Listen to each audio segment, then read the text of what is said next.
आज जो काही मी इथे आहे ते तुमच्या सर्वांच्यामुळे आहे.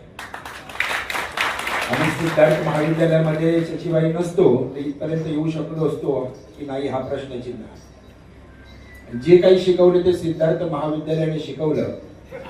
आज 65-66% आम्हाला प्रवीणला मला वाटतं 73 के काहीतरी 10वीला होते. सेमिनार कॉलेजला पण आम्हाला ऍडमिशन मिळू शकत होतो, पण तिकडचं कल्चर बघून आम्हाला ती धाडच झालं नाही. आणि वडिलांची इच्छा होती की बाबासाहेब आंबेडकरांच्या महाविद्यालयामध्ये तू शिकायचं, आणि म्हणून तिथे ऍडमिशन घेतलं.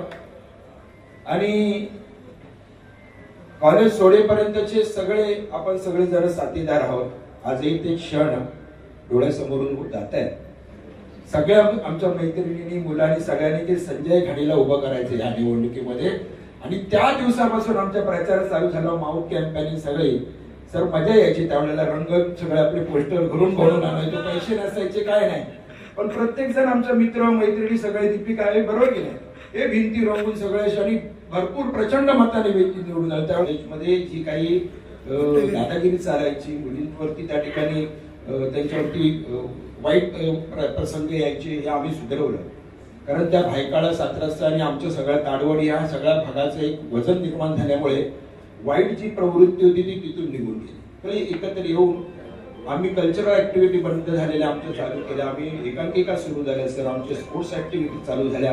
आमच्या कॉलेजमध्ये अभिमानाने हिमतीने भीतीयुक्त वातावरण निर्माण झालं. चांगले चांगले विद्यार्थी प्रवेश घ्यायला लागले आणि त्याच्यामध्ये आमच्या सरांचं देखील खूप हातभार लागला. या सगळ्या गोष्टी करत करत असताना राजकारण शिकलो. आणि सगळ्यात मोठा बहुमान 1990-91 ला मुंबई विद्यापीठाच्या स्टुडंट काउन्सिलचा चेअरमन व्हायचं मला या ठिकाणी भाग्य मिळाले. हे कुठच्याही साध्या तुझ्या माणसाला म्हणजे गरीब विद्यार्थ्याला मिळणं कठीण होतं. प्रवीण भाऊ त्याचा साक्षीदार आहे. राज ठाकरे साहेबांनी ती संधी मला दिली आणि आज उपमहापौर म्हणून आपल्या समोर बोलताना खूप आनंद होतोय. कारण तुमच्यातल्याच एक, कारण आम्ही जरी नवरत्नांचा या ठिकाणी सत्कार केला असला आपण तरी खरी रत्न विठ्ठल डोकरे म्हणाल तसे आपण सगळेजण, आणि रत्न घडवणारे आमचे सगळे पारखी या ठिकाणी आहेत ज्यांनी आम्हाला घडवलं. सिद्धार्थ महाविद्यालयाने काय दिलं तर एक आत्मविश्वास, एक डेअरिंग, एक अनुभव, कुठच्याही गोष्टीला कधी कसं भिडायचं म्हणून आज उपमहापौर म्हणून काम करत असताना घाबरत नाही. आलेल्या प्रश्नांना आलेल्या मीडियाला अगदी आत्मविश्वासाने आपण उत्तर देऊ शकतो हे शिकवलं सिद्धार्थ महाविद्यालयाने. म्हणून सिद्धार्थ महाविद्यालयाचे मी मनापासून आभार व्यक्त करतो. आयुष्यामध्ये देखील जे काही करू ते ह्याच अनुभवांवरती, ह्याच पाया जो आहे आमचं सिद्धार्थ महाविद्यालय त्याच्यावरती करू. मिनार्थ रत्न म्हणून आपण दिलं.